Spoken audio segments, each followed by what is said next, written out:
All right, so we left off kind of just at the beginning of these 7-7 notes when we were finding fluid pressure and fluid force. And we found this definition, or I guess we wrote this definition of fluid pressure. The pressure of an object at depth h in a liquid is P equals W times H, where H again is the depth that it is in that liquid that it's submerged in, and W stands for the weight density of the liquid.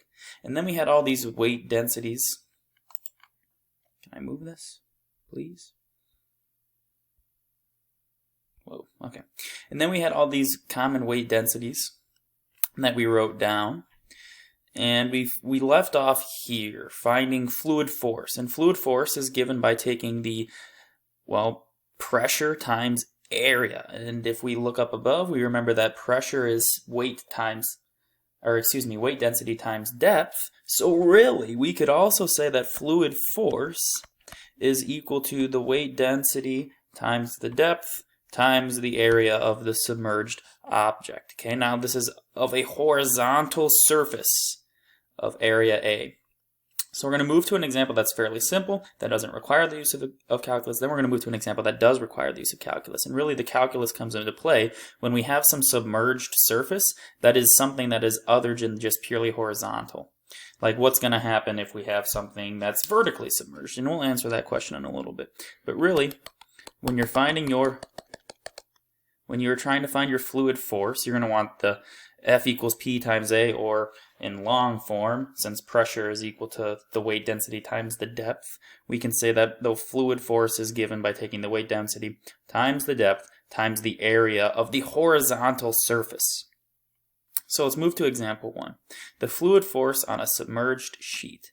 We want to find the fluid force on a rectangular metal sheet measured 3 feet by 4 feet that is submerged in 6 feet of water. And right away, we're given a bunch of information. Okay, well, if it's submerged in 6 feet of water, we're finding the pressure on this sheet, if you can see my pen. And, well, if it's horizontally submerged, we know that the pressure is going to be equal on all this entire surface. Since it is already horizontal, we don't have to do a lot to find that area. We know that fluid force is going to be, and let's do pressure in green. It's equal to pressure times, now I want to do a different color here. Pressure times area. Okay, well, our pressure, we know that our pressure is going to be found by taking that depth and multiplying it by our weight density. And we have to think, well, what's the fluid force, or what's the weight density if we're in water? And the weight density is going to be, if you scroll up above, it's going to be 62.5 if it's submerged in non-sea water. 62.4, I should say. I don't know if I said 5 or not. So pressure is going to be equal to that weight density, so 62.4 times our depth, and our depth is 6 feet, no matter what. Since we're already horizontally submerging this, no matter where I go on this object, it's going to be a depth of 6 feet, which means that our pressure is not approximately going to be, it's going to exactly be, 62.4 times 6, it's going to be 374.4, and then that would be pounds per square foot, since area is two-dimensional. And to find our, fluid pressure, that's easy enough. It's going to be our fluid pressure is going to be our pressure, which we know is 374.4. So 374.4 times the area. And what kind of shape is this thing? Well, if it's a rectangle, we know that the area is just our length times our width, which is 3 times 4, which is 12. That's easy enough. So our area is 12. We plug that in. We are going to find that our fluid force, and I'm doing this in purple, our fluid force is going to equal, pressure times area, which is going to be, we already have that above. I don't know why I rewrote that. It's just going to be 374.4 pounds per square foot times 12 square feet. And I guess maybe I should throw in some labels here because something's going to happen. This is 374.4, and then that's pounds per square foot. And we're multiplying that by, well, 12 square feet. And the reason that's important is because if I'm multiplying by square feet up here and I'm dividing by square feet over here, those labels are going to reduce and I'm going to be left with, well, my fluid force should just be a weight measurement. It's going to be, well, 374.4 times 12 gives you 4,492.8 pounds. And that is our fluid force. So this is going to, it doesn't matter what size of body this is. If you have, or the body of water, if you have a bucket of water and you put this in, or if you put this in a lake, assuming that well, all lakes are freshwater, so I guess that doesn't matter. So our weight density is just going to be the same. No matter what, you should get the same thing no matter how much water you submerge this in. Okay, now, we need to keep in mind that there's no calculus involved in this because, well, that area of this horizontal sheet, keeping in mind that's what this is defined for, the fluid force right here, the fluid force on a submerged horizontal, keyword horizontal surface of area A is given here. And the reason that we don't need to use calculus is because, well, no matter what, our area here is always horizontal. So we don't need to use calculus to figure out, well, what's the horizontal area at each interval. However, if we're trying to find the fluid force on a submerged object that isn't going to be purely horizontal, we are going to have to do something that's a little more involved. And that's where this diagram comes into play. It's where this is derived. So the definition of a force exerted by a fluid, the force F exerted by a fluid of constant weight density W per unit of volume against a submerged vertical plane region from a distance y equals c, right here, to y equals d, is given by, well, it's given by, and we'll get to the integral that we're going to use to evaluate, but first let's talk about where this integral is derived from. Basically, we have some vertical sheet here. And well, we want to find, we're going to have an incremental force. I guess I should say we're going to have a variable force, really, because the force of the water at this point is going to be different than the force on this point, the force on this point, the force on this horizontal point of this sheet, the force, so on and so forth, right? So what we have to do is we have to represent some arbitrary value, some arbitrary width of this, and we'll call that delta y here. And to find that variable force, let's say, to find that variable force, delta f sub I, on some interval, let's use this interval. Well, if we have a width of delta y, and we have a length of, let's say, L of y sub I, we're using the y sub I interval from here to here, with a height of, well, h of y sub I, that'll give us our depth.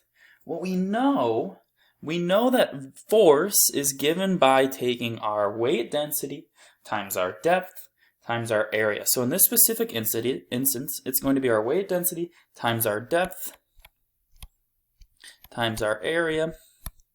And, well, our weight density is just going to be some constant, whatever fluid is going to determine, we're submerging this in is going to determine what that is. Our depth is going to be, and then our depth times our area, well, we're going to have a depth of h of y sub I, right here, times the area of that figure, that figure that we're taking here. And at this instance, we have a width of delta y, and we have a length of L sub y sub I. So to find the area of that rectangle, it's just going to be, well, L times L of, times L of y sub I. That's a capital L there. L of y sub I times delta y. And this right here, if you can see my cursor moving back and forth, this right here represents the area of that figure. And what we're going to do is basically just create a Riemann sum where we can find that, well, the variable force here is just going to be the sum of that, and eventually we're going to derive this integral here. That for the force F exerted by a fluid of constant weight density W against a submerged vertical plane region from this distance, or I guess from this depth, y equals c to y equals d, is given by doing the integral of, well, technically we're doing the same thing. It's going to be our weight density times our depth times our area. But weight density is going to be a constant So we can just bring that out front. And then we're integrating from that distance c to d, whatever that is. And then again, we want our depth, which is just going to be h of y times our area, which is going to be L of y times delta y, which we know to be just dy. Okay, and I guess I write that down, where h of y is the depth of the fluid at y, and L of y is the horizontal length of the region at y. Okay, so we're going to use this integral to find something that is vertically submerged, where we have to find a bunch of different horizontal values and areas.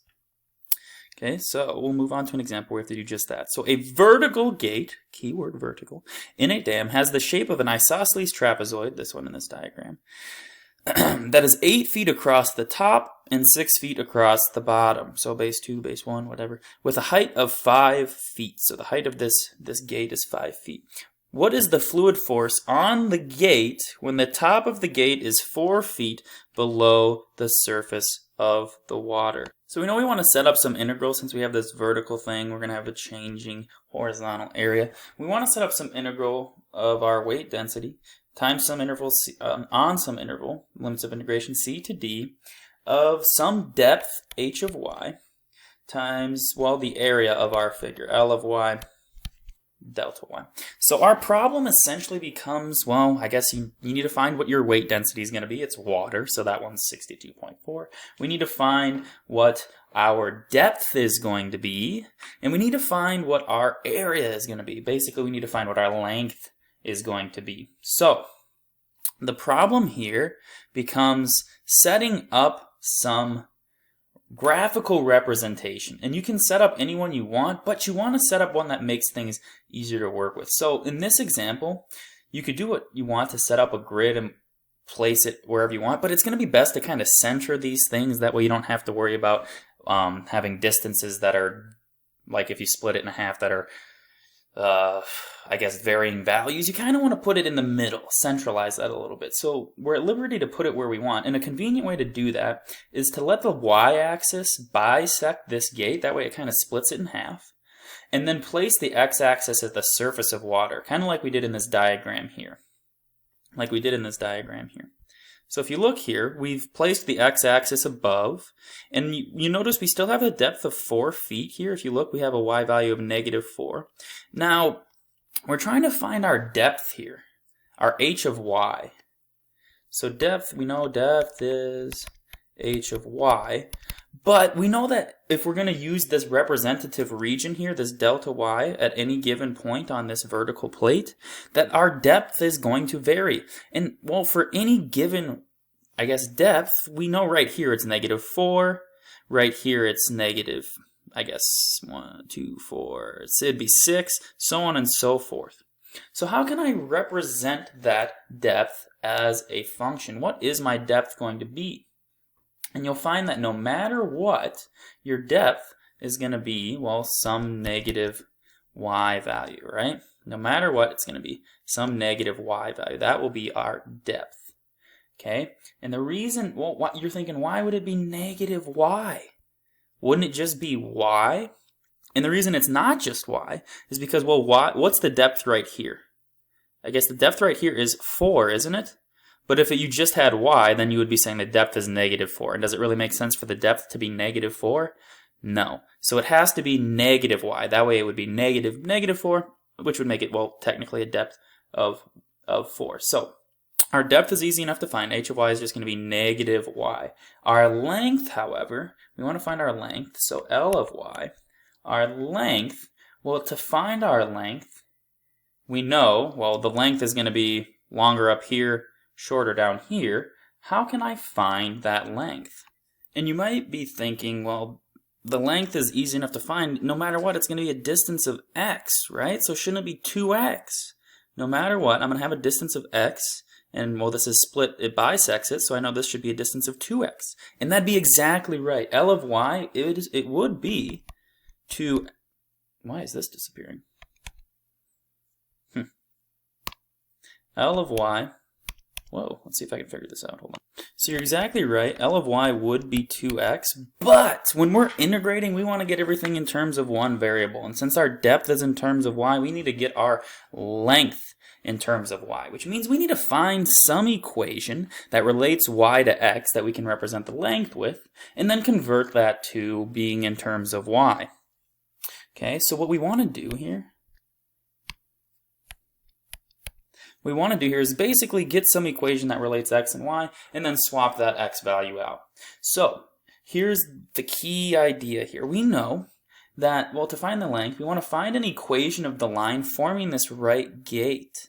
We want to get an equation that represents this. Well, if I have this point here, and I have this point here, we know this is a linear equation, and that's just some algebra problem, basically. At that point, we know that, well, if you have it in point-slope form, point-slope form, we know that y, you gotta erase this, we know that y minus y1, we know that y minus y1 is going to be some slope times x minus some x1. Okay, now, we know that the line passes through these points. It passes through 3 and negative 9, and it passes through 4 and negative 4. Passes through 4 and negative 4. And you can find those values just by, well, if you orient this, you basically just plug in some values, find the other value. And we find that these points, we have 3, negative 9, we have 4, negative 4. Well, we can plug these values in. So choose a point for your y1 and x1, doesn't matter which, and then we can find our slope. So we say, well, y minus y1, well, if we're choosing negative 9, it's minus negative 9 if we're going to use this point, equals our slope. Well, our slope is change in y over change in x, so we can do negative 4 minus negative 9 over our change in x, which would, if we start with negative 4, we have to start with positive 4 for our x value, subtract 3. That's our m. That's our slope. We're taking that times x minus x1, and keep in mind we use negative 9 as our point, so our x value has to be 3. And if we just simplify this, we have just created an equation that relates y and x. We know that y plus 9 equals 5 times x minus 3, or y equals 5x. Then if we simplify this, well, 5 times negative 3 is negative 15, minus 9, negative 24. Okay, well, this is y as a function of x. That's all fine and dandy, but we want to get x and replace it with y. So what can we do? And you should be saying, oh, well, let's just solve for x, get x by itself, get x as a function of y. And if you do that, well, you would add 24, then divide by 5. So you know that x would just be y plus 24 over 5. And what we do is we plug that in for our x. And we now have our length, L of y, and that's going to be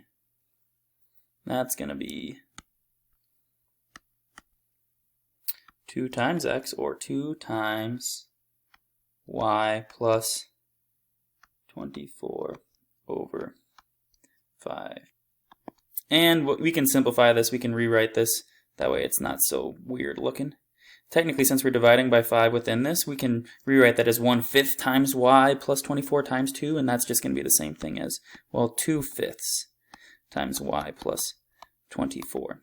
So we now have our length, we have our depth, we can find what our fluid force is going to be. We know that F is going to be, well, some integral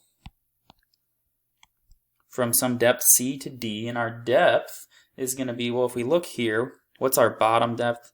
And it would be negative 9 to an upper depth of negative 4. And I guess we need our weight density out front of our liquid, and we know that it's water, so it's just going to be 62.4. That's some constant. We can pull that out, multiply that out front, and we know it's going to be times our height, or excuse me, our depth. Our depth we found to be negative y. So that's negative y times our length, which is 2/5, times y plus 24. And you're saying, well, isn't 2/5 a constant? Yes, it is. We can multiply that out front. So this becomes 62.4 times 2/5 times the integral of -9 to -4 of, well, and then if you distribute that negative y, you're going to have negative y times y plus 24. Or you could also keep in mind, we don't want to really deal with negatives. I guess we could. Or keep in mind that this negative is technically also a constant, so let's pull that out front. So technically it's -1 times anything gives us a negative value. So we're taking that out, and then I'm going to multiply negative y, or I guess it'd be positive y at this point, times y. That's going to give us a y squared times y times 24 is 24y. And the reason we do that is because, well, when we multiply through, the antiderivative, it becomes a little bit easier to find. And I encourage you to pause these videos, work through them on your own before I work through them. But you should find that you're going to get, well, you could multiply that through. I'm going to leave it like this just so we get a more exact answer in the end. Negative 62.4 times 2/5. And then once you integrate y squared, well, the antiderivative of y squared is just y cubed over 3. The antiderivative of 24y is 12y squared. Our limits of integration are -9 to 4. And technically, oh goodness, Allison's yelling at me because I forgot to include our dy here. They're good. All right, now we do the antiderivative. That delta goes away, that delta y or dy. And if you plug this into your calculator, you integrate, you're going to find that this is about, you should get 13,936 pounds once you plug this into our calculator. And remember, use the fundamental theorem of calculus. Integrate, basically you plug in 4 into this, parentheses, subtract what would happen if you plugged in -9 there. And you should get, times all this junk over here, you should eventually get 13,936 pounds. Okay, so for these problems, when you're working with a vertical thing submerged in some fluid, you want to, well, limits of integration, set those up, find your weight density, that's the easiest part, but really find your height and then find your length. And usually you're going to have to get something in terms of y. You're going to have to get this x in terms of y, and then integrate to find that value. That's where calculus comes into play, because we're trying to find these horizontal things, and it's going to change the pressure, the fluid force is going to change depending what depth you're at. So that's where calculus comes into play, when we don't just have a horizontal sheet, we have some vertical sheet, and the pressure is going to be different at each part. So to find the overall force, we need to use some calculus. Okay, so let's move on to another example here, our last example. Okay, so to find the fluid force on this surface, well, a circular observation window on a marine science ship has a radius of 1 foot, and the center of the window is 8 feet below water level. What is the fluid force on the window? So again, you kind of want to construct a graph, and you can do it however you want, but usually you kind of want to center that graph around the origin-ish, maybe move it up or down a little bit, but if we know that the center of the window is 8 feet below water level, I'm going to construct a very good graph. And let's use blue, because we're underwater. So here we are. And we know that the center of the window is 8 feet below water level. We also know it's circular. So here's our window. Let's distinguish that a little bit. Let's use red. Red is our window color for some reason. So here's our window. We know that it is 8 feet. That center of the window, also coincidentally that would be the center of a circle. The center of that window is how far? It is 8 feet below sea level. So if I choose this to be my origin, well, that means we have a depth of 8 all the way up here. Here's our nice little water. And, well, I guess, how do I represent the depth of this window? How do I represent the depth of this window? Okay. And again, our overall objective is to integrate from C to D, some water density times our depth times the area of our figure times the area of our figure. And I guess we're working with a circle here, so this is going to be a little bit different. But it's still going to be L of 1 times dy. We're still going to represent it with these rectangular regions, so our area is still going to be, we need to find a length, some arbitrary length times dy. All right. So really we're trying to say, well, what is our depth going to be? And, well, since we've labeled it in this manner, our depth our h of y, we want it as a function of x, is going to equal, well, think in terms of y. We start at 8, and at any point on this circle, it's going to be 8 minus some y value, right? Minus some y value. That's our depth. That's going to be our depth of any point on this window. If we take that y value, like if this is 1, since it's a radius of 1, this would be the highest point. Well, at this point, it's going to be a depth of, well, if this y value is 1, 8 minus 1 is 7. That's a depth of 7. That makes sense. If it's negative 1, well, 8 minus negative 1 is not, well, 8 plus 1, which is 9. So this would be a depth of 9. That's why it's 8 minus y. And that's not too hard to find. Now, our length here, and again, it's going to be similar to the last example. This is a length. That's going to be a distance of x from that center to the outside. Wherever we're at, if it was the center to here, if it was from here to here, no matter what, it's going to be some distance of x. And we know that, well, this is kind of symmetric. So our length is going to equal 2x. Our L of y is going to equal 2x. But again, we want to get everything in terms of y. So we have to get that x in terms of y. And what's the equation we can use that would relate x and y in this context?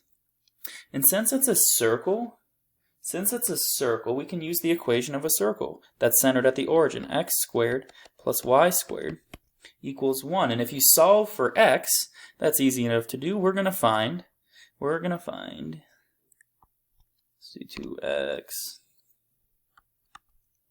Well, if you solve for y here, you're going to find x equals subtract y squared, square root that. X equals the square root of 1 minus y squared, which means our length is going to be 2 times the square root of 1 minus y squared. So really setting this integral up isn't too hard. Setting this integral up is probably the easiest part of the problem. So again, fluid force, if you want to write our integral, fluid force equals, well, some weight density. We're underwater.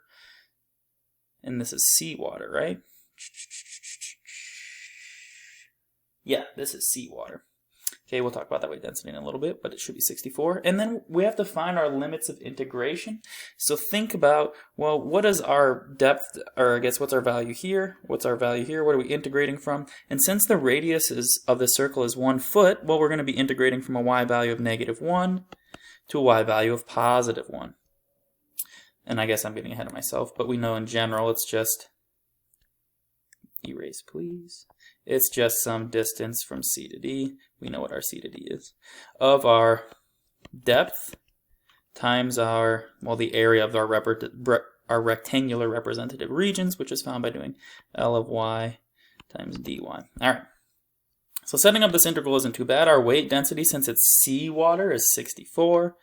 We're integrating from -1 to +1. Our depth we found to be 8 minus y. And our height, or excuse me, our length, we found once we get it in terms of y, it's going to be 2 times the square root of 1 minus y squared, and then again dy, don't forget that. Now, setting up that integral, not too bad. And it seems like this integral would be difficult to solve using calculus, and it absolutely would be difficult to solve using calculus. However, we can break this into 2 parts. We can write this as, okay, and if we multiply through here, well, 2 times 8 is 16, 2 times -y is -2y. We can break those into 2 separate integrals. This is the same as 64 times the integral from -1 to 1 of 16 times the square root of 1 minus y squared. Again, I'm just distributing this here, so this 16, and then we're doing this, minus, and I guess I need a dy here, minus the integral of, well, we're still doing 64 times, well, 2y, I'm skipping a step, I'll just rewrite this because I'm assuming you guys might be a little lost, so let me try this again. So what we're going to do, this is the same as 64 -1 to 1 of 16 minus 2y times 1 minus y squared, square root of that, dy. And what we can do is kind of break this into two separate things. Basically, multiply this 16 times this, multiply this negative 2y. So this is equal to 64 times the integral negative 1 to 1 of 16 root 1 minus y squared minus 2y times the square root of 1 minus y squared dy. Now at this point, I can break that integral up and look at this part and this part on their own merit. So this is the same as 64 times 16, that's a constant. Take those both out. 64 times 16 of the integral from negative 1 to 1, square root of 1 minus y squared, minus, technically 2 is a constant, so we can take that out, minus 64 times 2, integral negative 1 to 1 of, we are still left with y, times the square root of 1 minus y squared dy here, and then I forgot my dy over here. All right, so we have these two integrals, and it still looks like finding the antiderivative of these would be very hard. And if you're going to just use calculus and try and find the antiderivative, it certainly would be difficult to find. So what we can do is just, let's look at the graph of this right here. Just this part and this part. What does that look like? Because we're technically trying to find the area between two curves. And if we graph those, well, if I graph the square root of 1 minus y squared, that's our first integral. What do you notice about it? And you should notice that it's a semicircle. It's a semicircle with radius 1. Okay, well, that's interesting. And, well, if we know that it's a semicircle with radius 1, you can use, well, just the area of a circle to find that. And if we recognize that this right here, this is the other integral, y times the square root of 1 minus y squared. If you notice that, it's kind of an S shape, but what specifically do you know about this? And you should recognize that, well, it has symmetry with respect to the origin. It's an odd function. And if that's the case, what's the area going to be? And you should know, well, the area of that is going to be 0. So keeping that in mind, well, we know this is going to be 64 times 16. And what? This was our first one, the one in red, the square root of 1 minus y squared. And if that's a semicircle, we know that, hold on here. Where did my thing go?